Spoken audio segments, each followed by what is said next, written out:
Okay. All right, so welcome everybody. I'm John Miller. I'm National Coordinator of the East Timor and Indonesia Action Network. We were founded 26 years ago, banner's a little dated, to work for self-determination for East Timor at the time, which was successful. As you all know, East Timor is now the independent country of the Democratic Republic of Timor-Leste.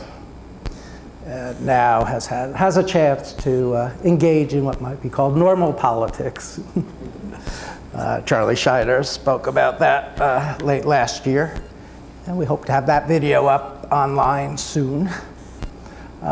Today we're going to hear about a remaining self-determination struggle in the Indonesian archipelago, and that's West Papua. And I believe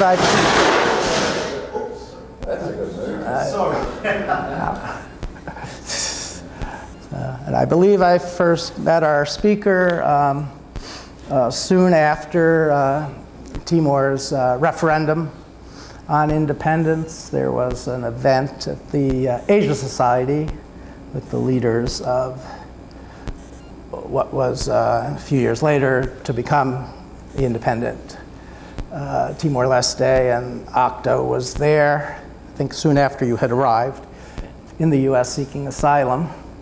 And a few days before, Jose Ramos Horta had made a statement how Timor was not going to advocate for the West Papuans, that their struggles were entirely different. And a statement I think that angered many of us, and I watched Octo sprint across the room at the reception after the Asia Society event to confront Jose peacefully about his statements. Octo was formerly the Papua correspondent of Kampus, the largest newspaper in Indonesia, then became involved in dialogues between the post-Suharto government and West Papuan leaders, and for which he was threatened, which is why he came with his family to the US.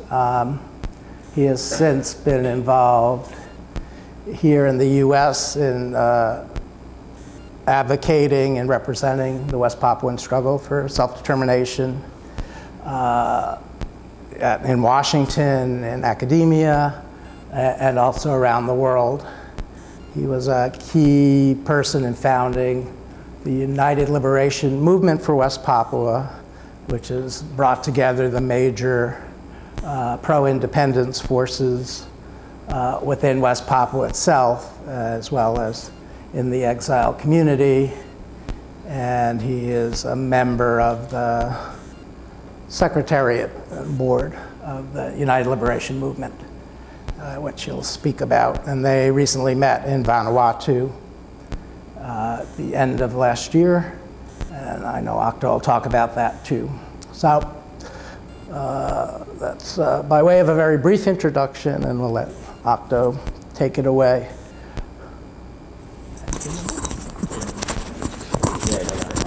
Yes, yes.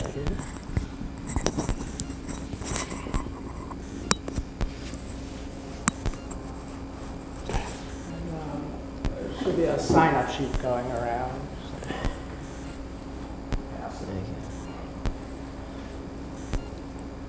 Okay. Yeah. Thank you very much, John,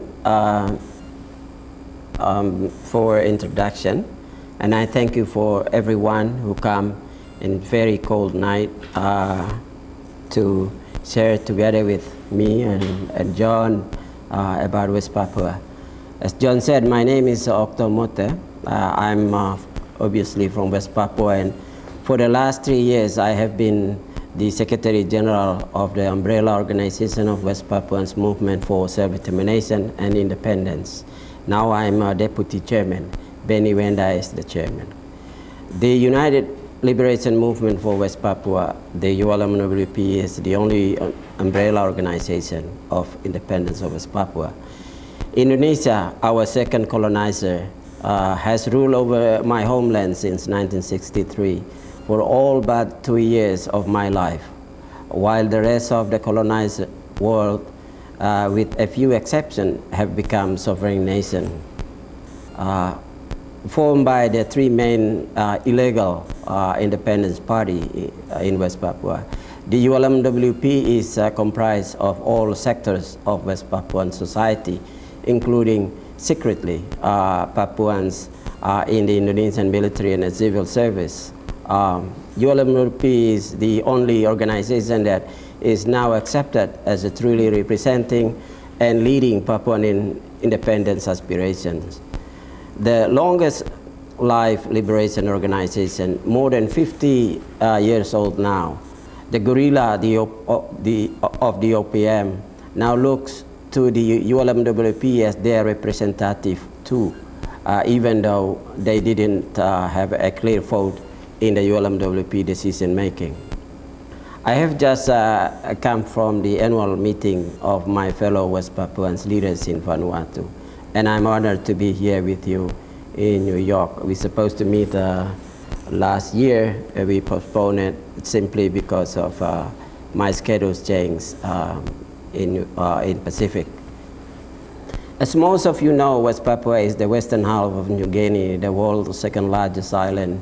It is located some 200 kilometers north of Australia. Geologically and geographically, West Papua is a part of the chain of mountains, jungle-covered Melanesian Pacific island. Papuans are largely black-skinned like the people of neighboring Papua New Guinea, the Solomon Islands, and Vanuatu. We are easily mistaken for Africans. Of course, a nation can successfully encompass racial and cultural differences. However, in our case, Indonesia continues to use these differences to treat us as some kind of stupid subhumans.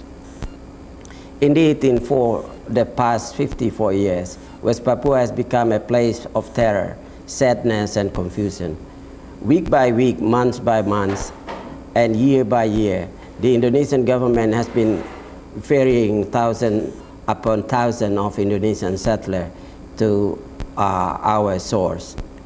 West Papua is seen as one of Indonesia's living space for their country's densely populated inner province.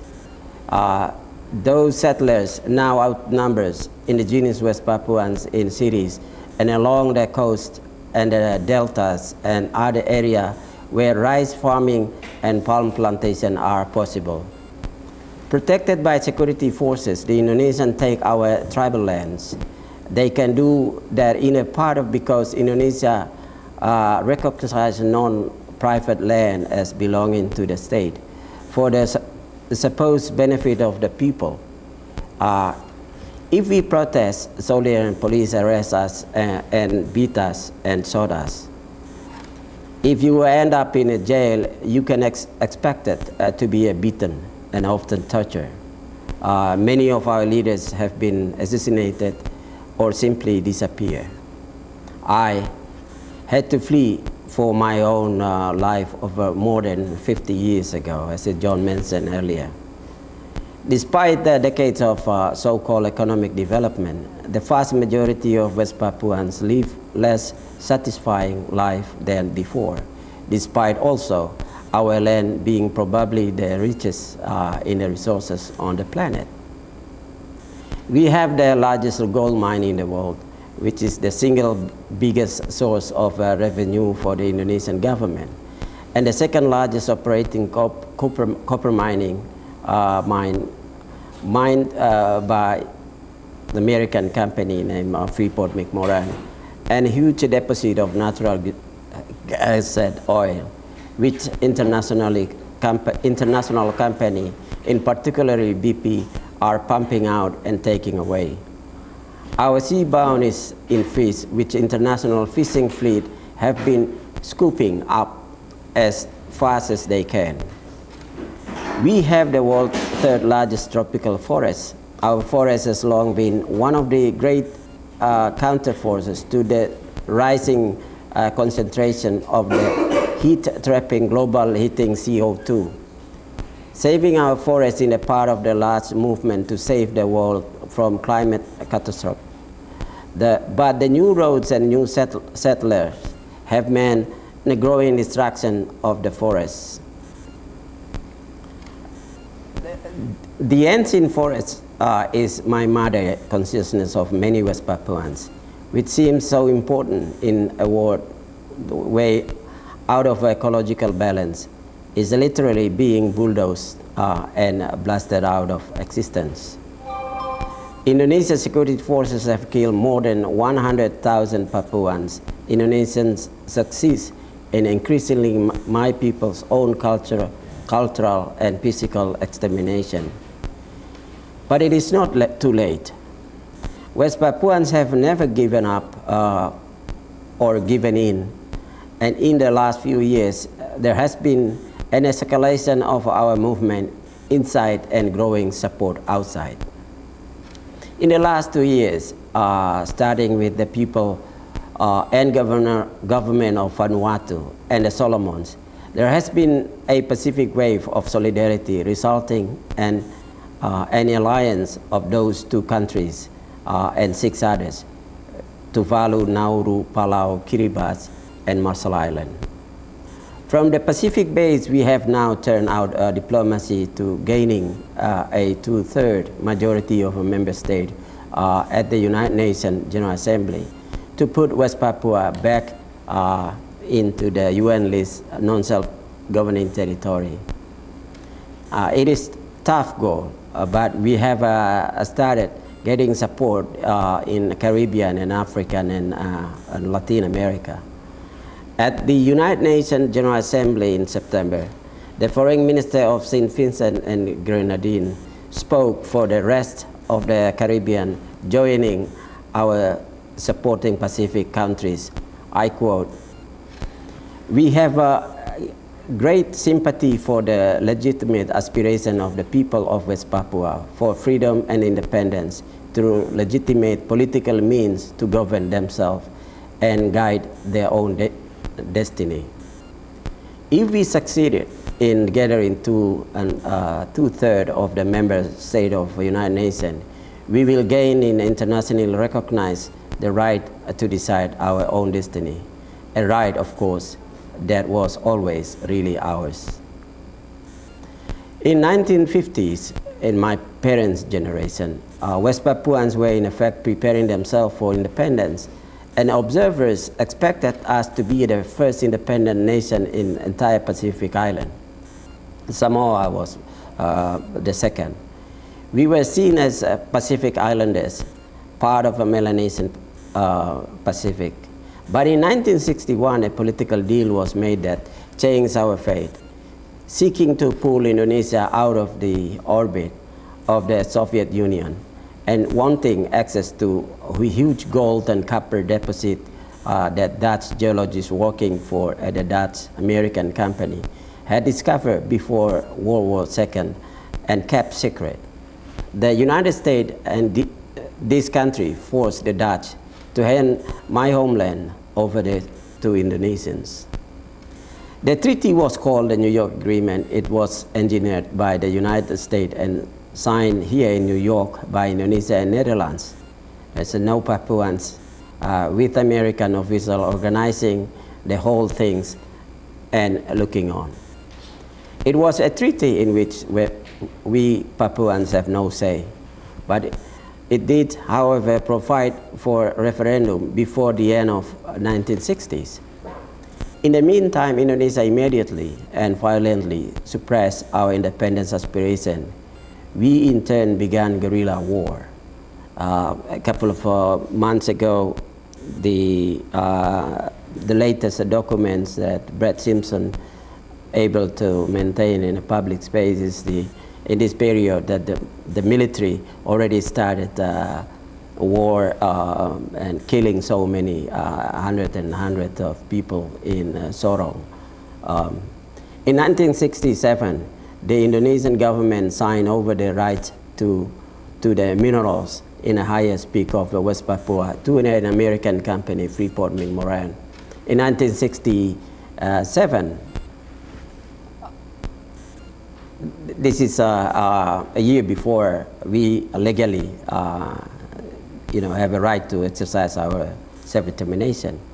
In 1969, instead of a vote by all adult West Papuans, Indonesia, then under dictator General Suharto, gathered 1,000 of people as our supposed as a representative, and with guns to their head, forced them to vote unanimously for Indonesia rule. The United States knew what was going on, but the government said nothing. And though leaders of my people appealed to them, they did nothing. 30 newly independent African countries did speak up at the United Nations. The ambassador from what was then called Doheny, now is Benin, said during the debate, I quote, "My government cannot endorse arrangement whereby a people of 700,000 is transferred from one power to another under a bilateral treaty concluded without previous consultation with the party chiefly concerned, the Papuan people. But they had no major power them in, and West Papuan was taken off the world agenda. Looking back, it is easy to see that what took place is what you here would call a no-brainer. Even outside West Papua, there was no possibility of a democratic vote anywhere in Indonesia. In West Papua, we were under kind of double dictatorship, military dictatorship and colonization. In the years since, foreign government and NGOs have recognized the massive human rights violation amounting a crime against humanity. Every year, State Department report admit the violation, but the United States government refused to discuss the underlying reason for the violations, Indonesian colonial rule of West Papua. When General Suharto fell from power in 1998, we had a small opening of a couple of years in which to demonstrate our desire for independence, and demonstrate we did. I was then a well-known journalist at the preeminent paper in Indonesia. At that time, I was asked by Indonesian government to facilitate a delegation, 100 West Papuans leaders, to travel to Indonesia capital to tell them what West Papuans wanted. When the leaders said, we want the freedom that is rightfully ours, the government sent them back. The President B.J. Habibie on that moment said, you go back and thinking about this call. And the Indonesian military placed me in their newest death list, even though I was publicly assigned by the government with a formal assignment. So, yeah, their newest death list.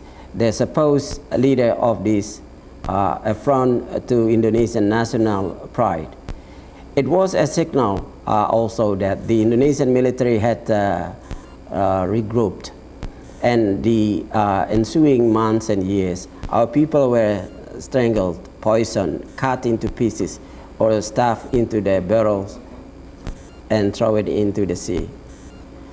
And when we raised our Morning Star independence flag, we were often massacred.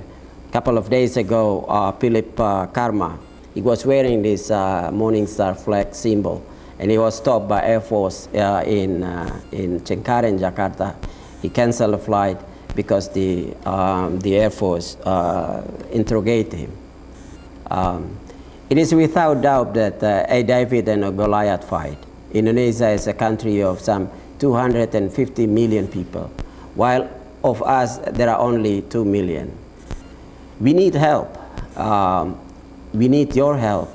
It is a stretch to think that we can win over a conservative administration when we were unable to do so with Obama.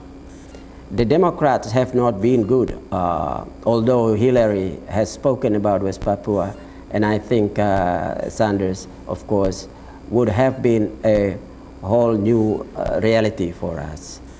I've met many times with the State Department people over the past decade and a half, and they respect me, my cause, my presentation, but they really have done nothing. We used to have a congressman from American Samoa, late Enifalamea Faenga, but he has a past.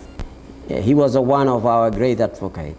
He helped us gather a group of Congress persons, including the Black Caucus and other progressive Congress, to call for American support of West Papua. I have testified in front of his committee and other committee.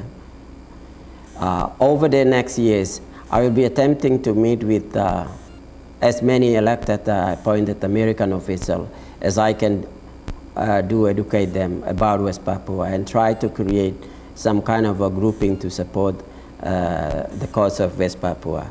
Of course, the map of Democratic Party, and especially from Pacifica, change, but we have some very good members from American Samoa and Hawaii.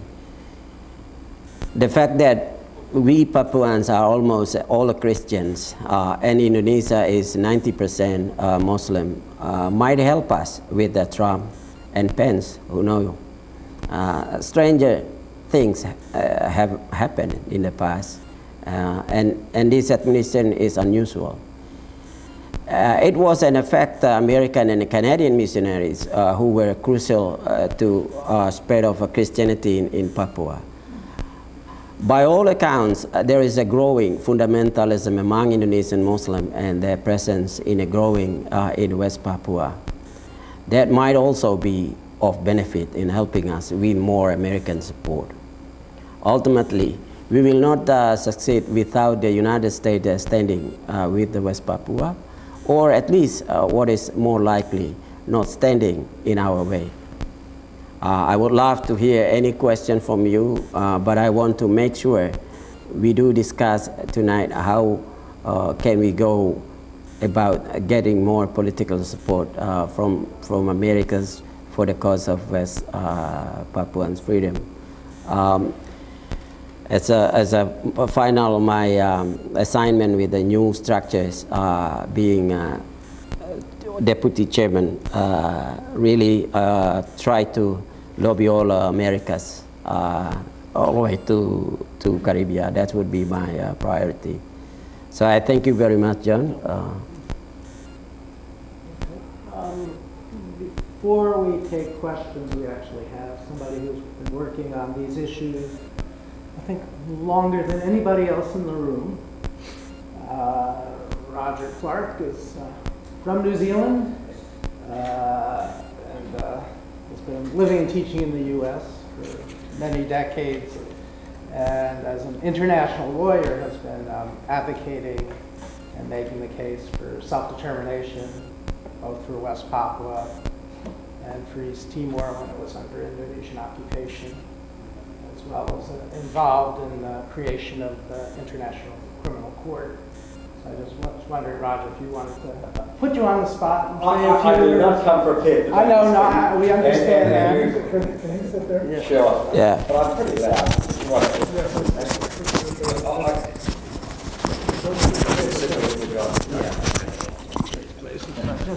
Sorry. You can just be brief. Yeah, sure.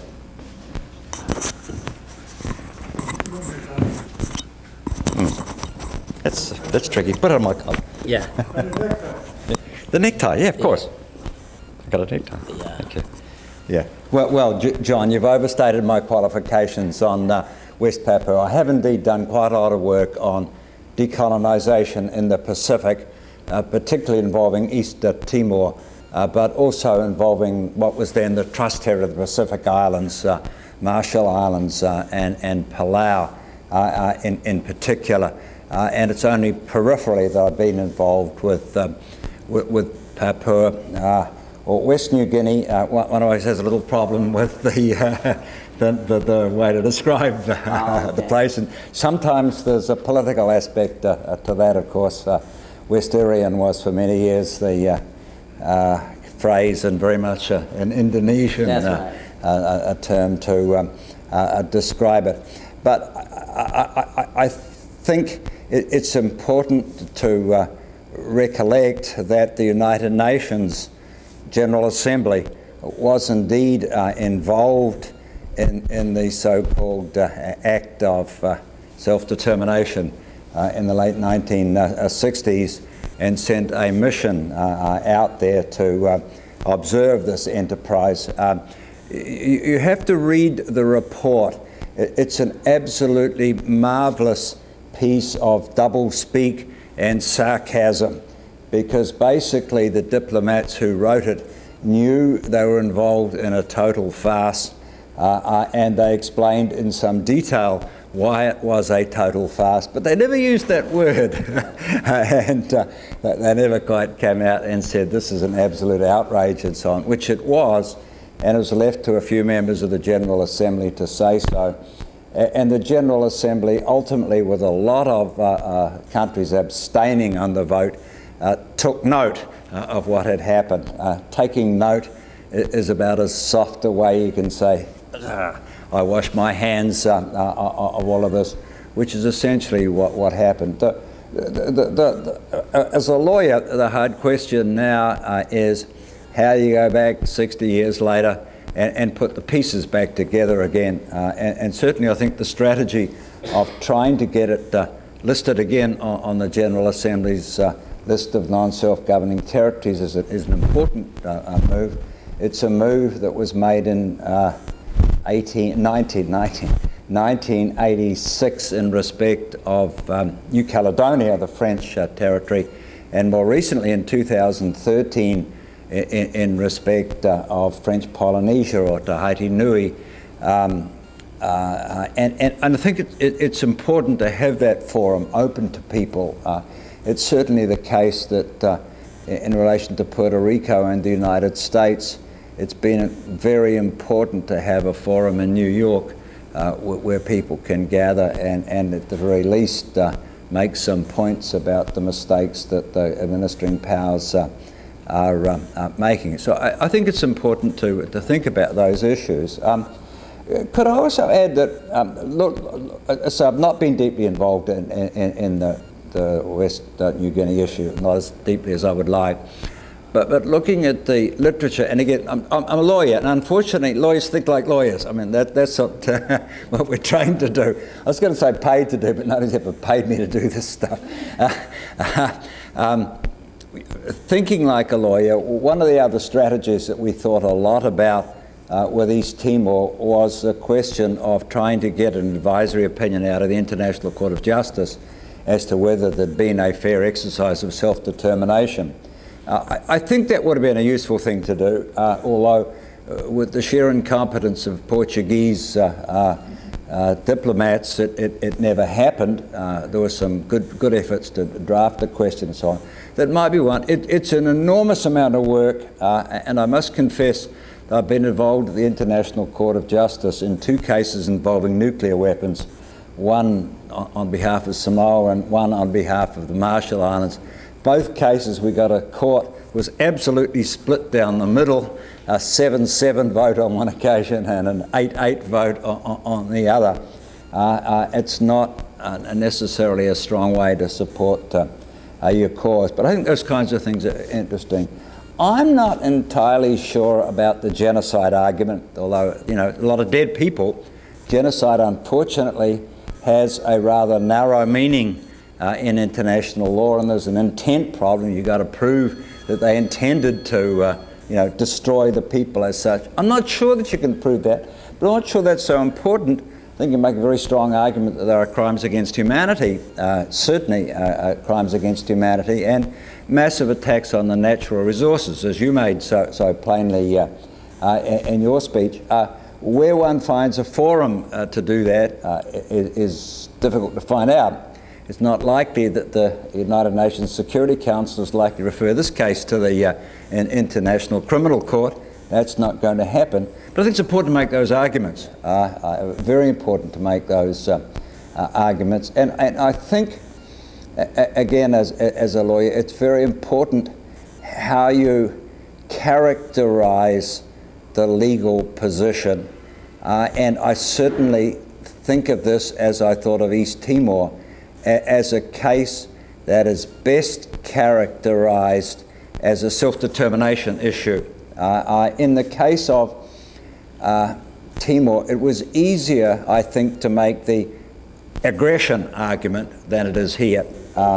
Although it's pretty clear if you look at it from the point of view of the recipients of Indonesian activities. I, if I'd been from New Guinea, would have seen it as an act of aggression. But there wasn't the massive movement of troops and the blatant killing of people that happened there. So, I say, the self-determination issue is very, very important, an important norm of international law, and one that has to keep plugging away. And, you know, just I suppose to conclude what was very off-the-cuff stuff, you shouldn't do this to me. Just conclude this. The hard problem I've discovered as a lawyer for a long time is where do you make your argument? And this isn't one that there are a terrible number of courts you can go to, and getting there is certainly very difficult. So you end up having to make them in a somewhat political atmosphere. And the UN is political. Let's be honest about this. You got to line up the votes. I'm not sure that you need 2/3. Because the Charter doesn't actually say this is an important question, but important questions should need 2/3, and it's always possible that someone will insist that it's important. So, I mean, it is important in one sense, but important in the Charter is a really arcane concept. I would certainly want to try and get 2/3 votes, or something close to a consensus if you could get it. But it's hard. So there's a lot of work to do, and I'd certainly, as part of the audience, be interested to hear some more about your efforts to line up the votes beyond the Pacific and the Caribbean. And you know, you're not going to get anywhere without some Europeans and some Latin Americans and so on. But thank you for the opportunity to throw a few off-the-cuff comments anyway. Do you want to collect several questions? Yeah. So there, Can raise any questions. people have questions, comments? Joe? Did Gaddafi have a position? Oh, Gaddafi? Oh, yeah. Gaddafi back then was when our guerrilla, some guerrilla active back then. I think you know, my whole generation that's trained in Libya. Yeah. But that whole generation is gone. That was Gaddafi. It's gone as Gaddafi. Charlie, then the guy behind you. Do I need to use that? Yeah. Or I can repeat the question. Yeah. Yeah, this is going to be put online, so people don't want their images to be cut now. Yeah, there was a, let me tell a story that is about Timor-Leste, but I think it relates also to West Papua. I had a conversation at one time with the Indonesian ambassador to Timor-Leste. And Timor-Leste was involved at that point in a difficult maritime boundary negotiation with Australia, and New Zealand had just signed a maritime boundary treaty with Australia. So I asked him, what can Timor-Leste learn from New Zealand's experience of negotiating with Australia? And his answer was, don't have oil under the sea. So my question is, does the gold and copper mine at Freeport, that Freeport is making lots of money from and the Indonesian government is making lots of money from, is that a major factor in the reluctance of the US and other countries to support self-determination? And does that also mean that we should be looking at economic campaigns, boycott, sanctions, divestment kinds of campaigns, to try to change the balance on those economic issues? Charlie. Thank you very much, everyone. Clearer recording. Yeah, my name is Roy Tabor from IPI, and just a few comments here. To my view, because I'm also seeing this from a legal perspective kind of things. There is a difference between Timor-Leste case and Papua, because in Timor-Leste it's different. It's never been colonized by Dutch. And the other side, in Papua, Papua has been colonized by Dutch, and then based on, I think, the international law principle, uti possidetis juris, the colonized territories once belong to the ruler or the colonizers. Once it is free and it becomes the territory of a country who has granted freedom from. So I think from this point of view, the status is clear, the status is settled. And the second one is not that. It's not all that, because after that, has been act of free choice, I think, after that. And it means it has been done in terms of self-determination. The UN and the international community has given the rights of the Papuan people to choose. So I think here, from my point of view, I don't know if your point of view is different, but in my point of view, the legal status is settled. There's no more self-determination. We have given them, international community and the UN has given the rights to self-determinations once. The second the second one is about genocide. I agree with my colleague Roger. You know, genocide has a.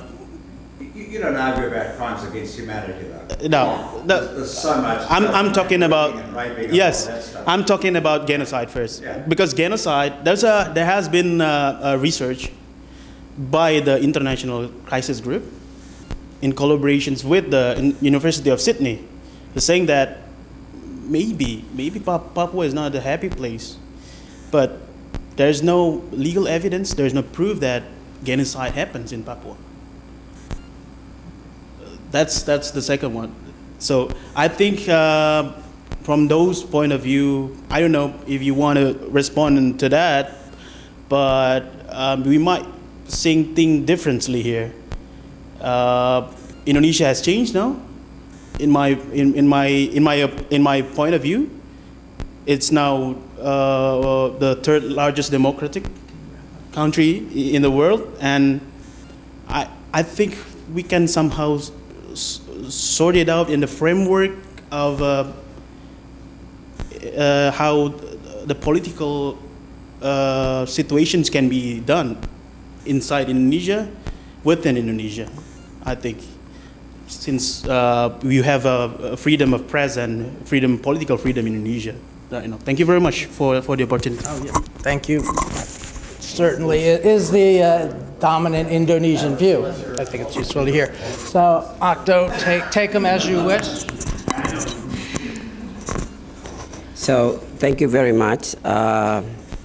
First of all, it's okay. You have a right. You have a right to say your aspiration, right? No, and it shows The belt. West Papuans who don't agree with the Indonesian position confronted. I think that's Yeah. useful to hear. Yeah. Thank you. So first, thank you for Charlie about the resources and the mining. I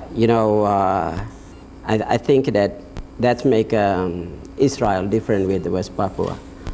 Golda Meir one time said that, Moses is so smart. He traveled us 40 years around, and he placed us in the only part of East world that there is no oil on it, but they still fight. And we are in West Papua. On the contrary, one time Tuareg, not Khmer, is the tribe leader from Amume. He said this when I was as a journalist.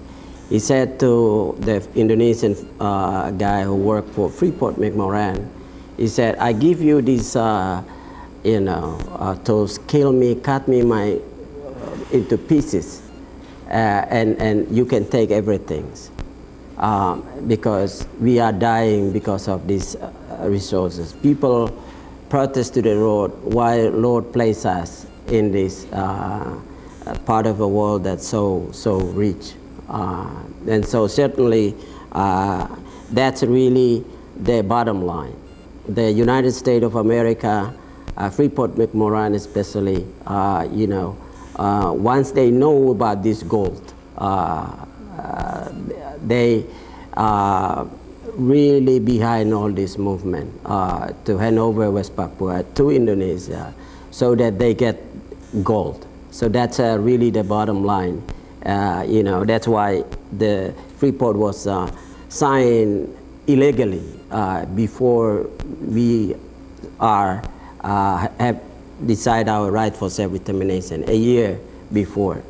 And then, and so I think it is important really about these economic resources.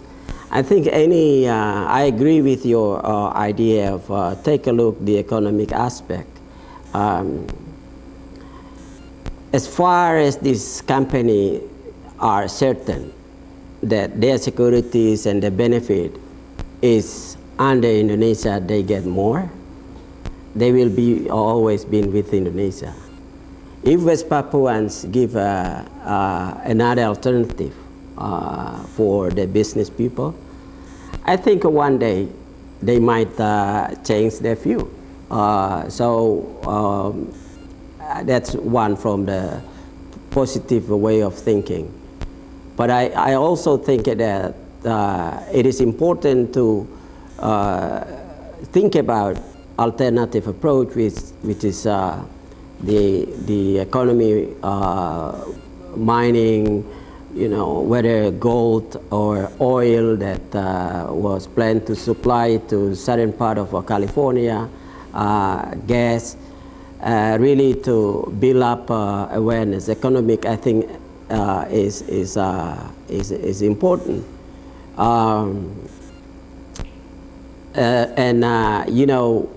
This good relation between Indonesia and US also not any longer actually. Indonesia claimed 51% from Freeport-McMoran. That still changing, and so there are options there. It's just how we want to use it for benefit of West Papuans people. In this New Deal, West Papuans get nothing. This is one of example of the next generation when the Indonesian friends see West Papua and West Papuans see West Papua. Of course, for Indonesia as a colonial, of course they will see you from the beginning part of us. So I'm jumping into the second questionnaire. And so he already answered himself. Sorry, Pa, what is your name? Roy. Roy already answered his question, first question, that the legal principle that he was using automatically will be part of Indonesia. By giving West Papuans right for self-determination, that principle is not applied. So you already answered that one. And so West Papua never be part of Indonesia, never ever at all. West Papua never fight with Indonesian to form Indonesia as a state nation in 1960s all the way, to 1945. All the education system in West Papua started in the 60s. Independence movement in Indonesia was before 1942. So that claim, seeing West Papua as a part of Indonesia, it's a baseless. Indonesia will occupy West Papua. That's 100% certain.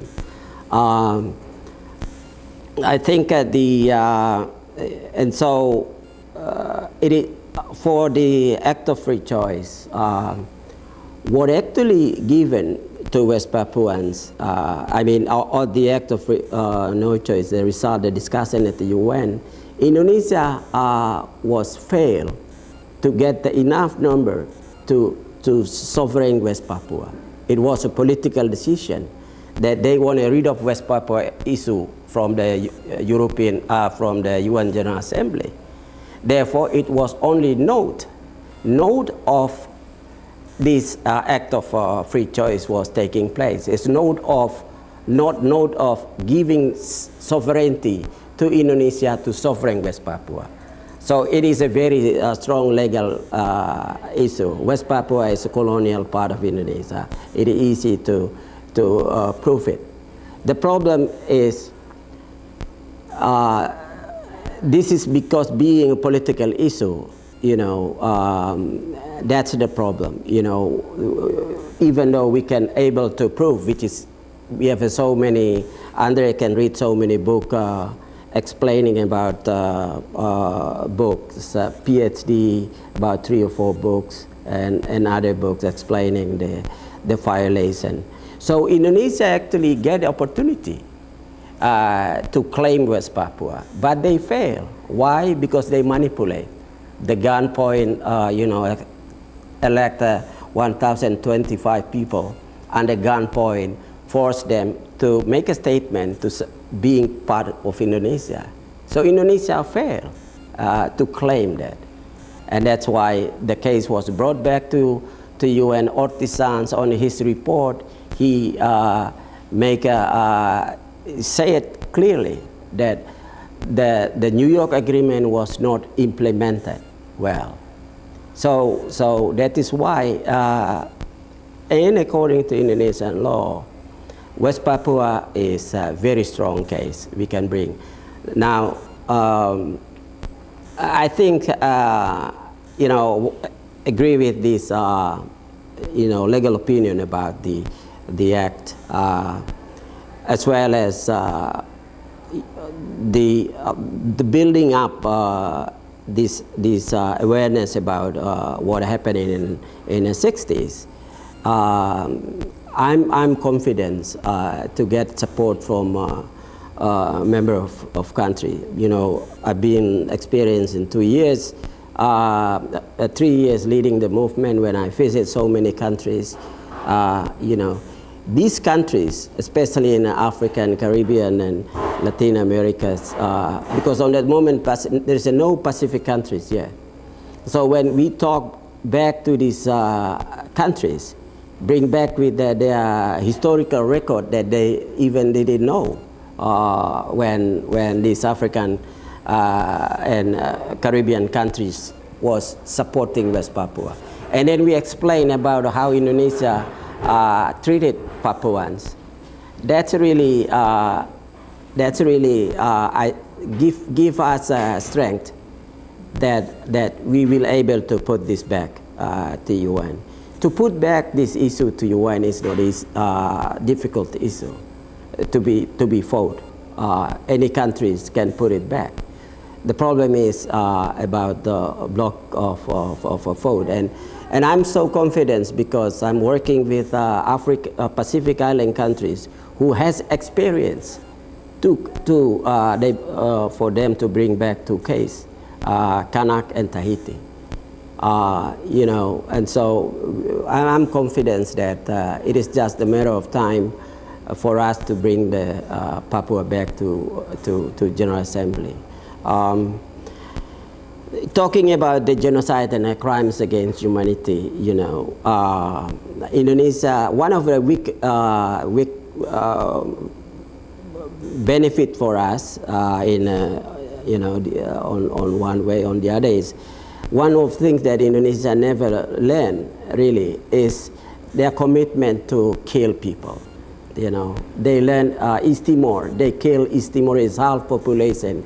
They were able to run away with, and that doesn't teach them lesson that killing human being is a crime. And Indonesia keep doing it until today.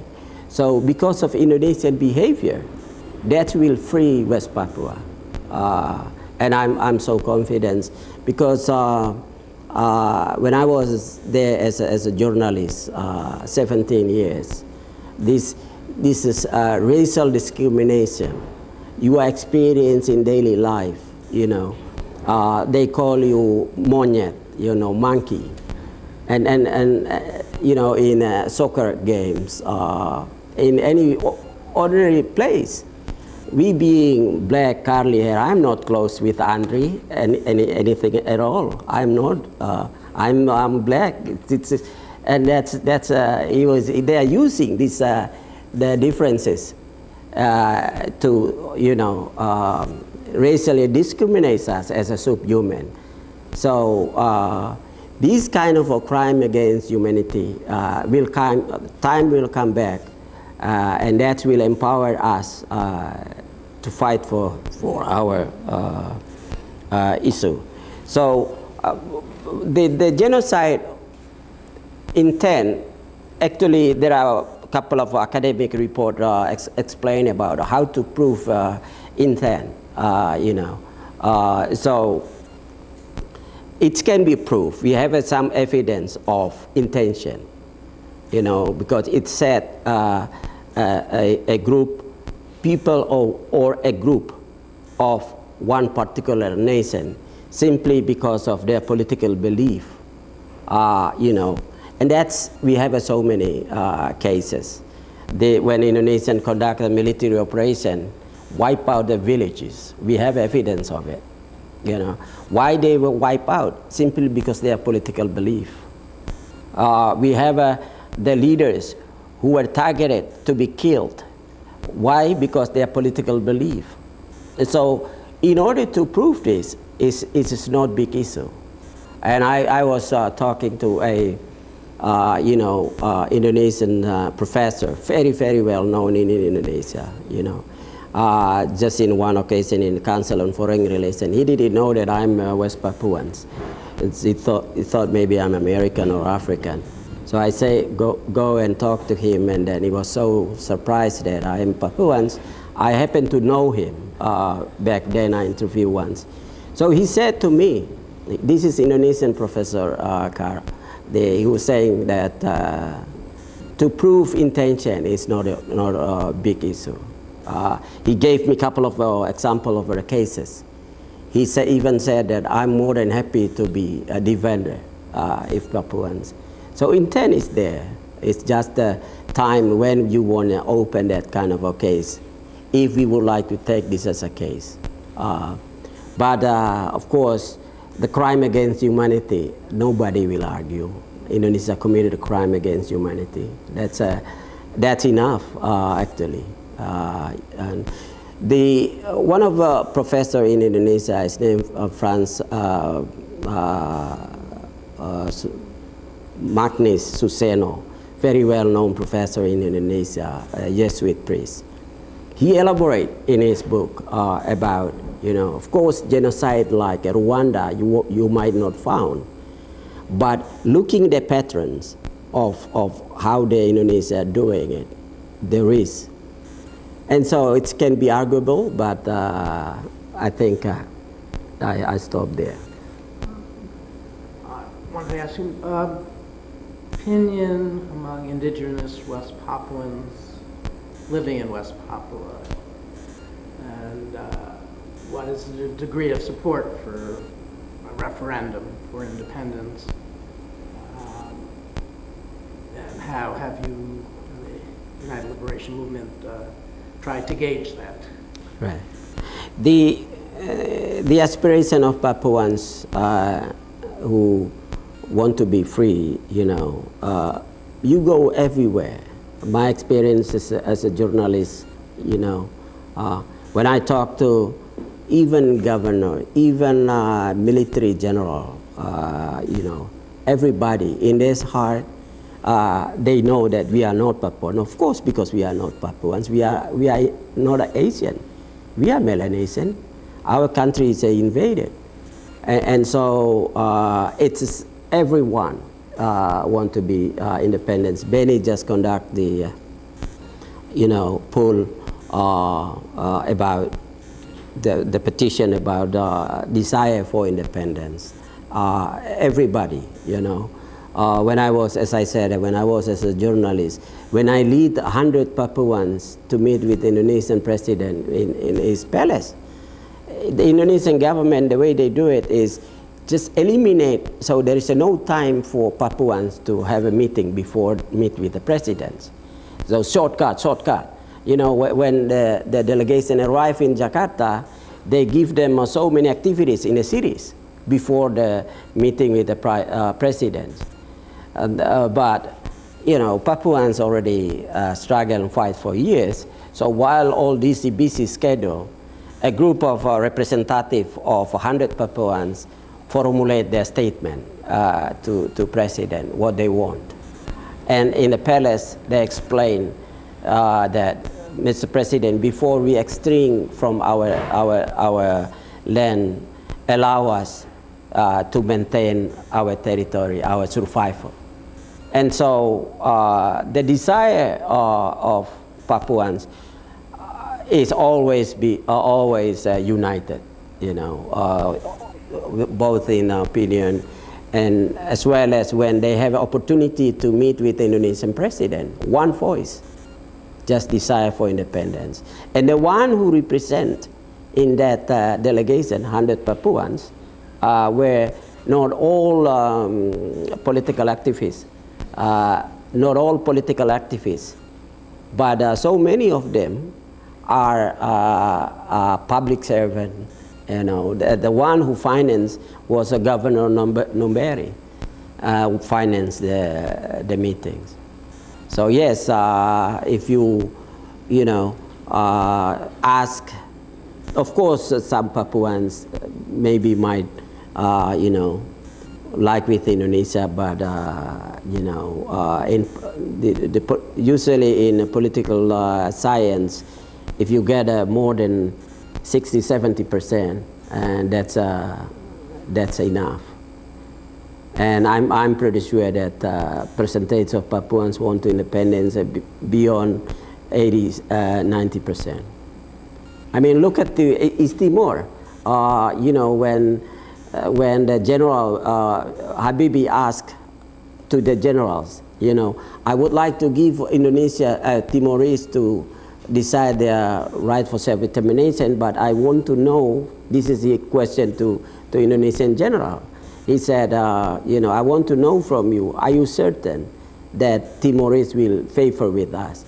And the Indonesian general said to him that, don't worry, Mr. President, we feed them, so, they will favor with Indonesia.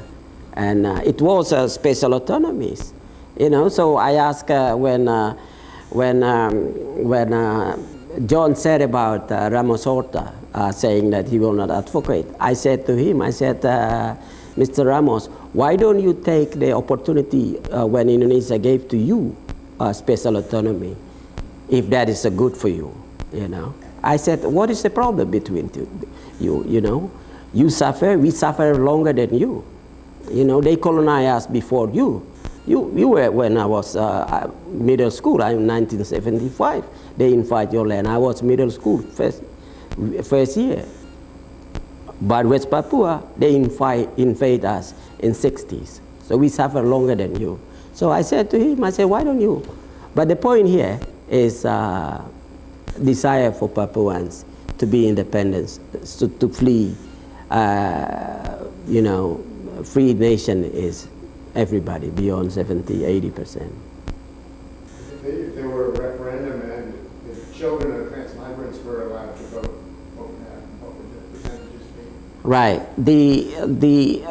If the children of the one who live in West Papua, and if there is a referendum is free, protected, I'm pretty sure half at least or more of these people, the migrant, will favor with Indonesia. Why? Because in West Papua, we will favor with West Papua, because West Papua is very rich. There is no problem from indigenous Papuan to the migrant. They're always contrary from the military provoked conflict between ethnic group. So, and that's proven. In 1998, after 100 Papuans met, 1999, 100 Papuans met with the Indonesian president in the palace. All these delegations return to West Papua.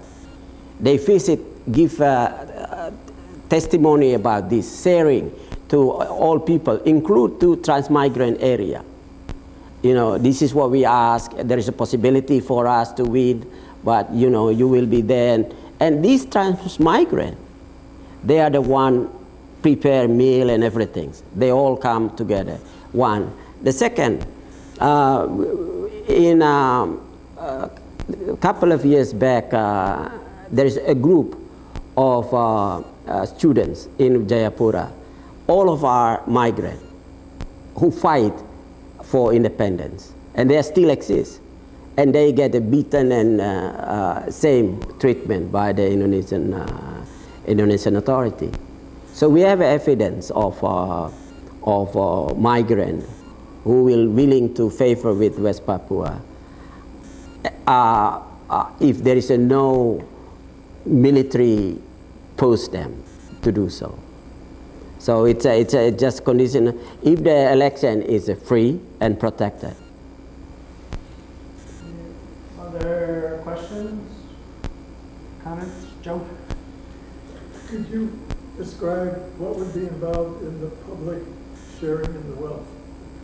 Public sharing the wealth.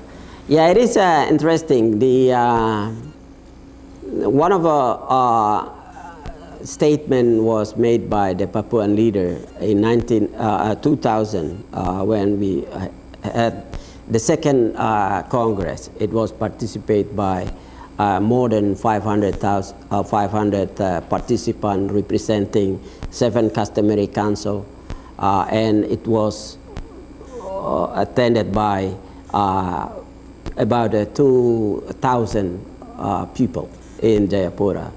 And in that moment, they decide that they will share the wealth they have, especially with small island countries. They will give the land to small island countries underwater. That was decision made in 2000.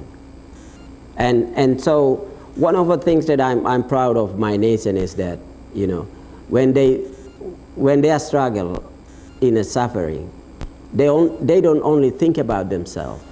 They think about how to help other small island countries, And so they said, we will give you land to the small island countries who are, underwater. And also, when I said to the previous example, when Tuareg Natkime, he says, I don't care, I don't need this gold. What I want is a freedom. So I'm pretty sure that the wealth they have, they will share it to the countries and that are needed. One time's joking, but when they hear about Ramos Horta's comment, they said, Octo, can you inform Ramos Horta that he's a poor country, we will give a gold, how many kilograms he want, And they make a joke, but that's, for a couple of times, they seriously come, this is the landowner. They have a goal, they said, can you find anybody who can give us money? We will give this gold. So I'm pretty sure there's no attachment into the wealth. What they dream and fight is for freedom. Other questions? Comments? Last remarks, Octo? I thank you very much for every one of you who come, include these two Indonesian camp. It is always good to listen to their voice as well. They are paid and assigned to do this job. Just the quality of the question was not right one. But otherwise, I really, really appreciate and thank you. Thank you, Roger, for coming all the way from Camden, Philadelphia now. You know, and thank you for particularly helping me with this resolution.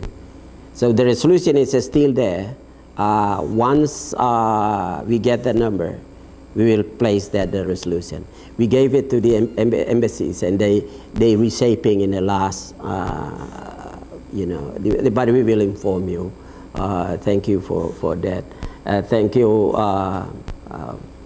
Maluku's friends, RMS representative here. We always being a family, so I've been many years with them, and the Maluku's getting more and more following West Papuan footstep to West Pacific Islands. Anyway, and we are hoping good luck with the struggle. We always remember, you know, because what really happened there is really the Indonesian used the Muslims and Christians fight themselves, make them forget the basic struggle. It's a struggle for freedom of Malukuan people, whether you're Muslims or you're Christian, doesn't matter.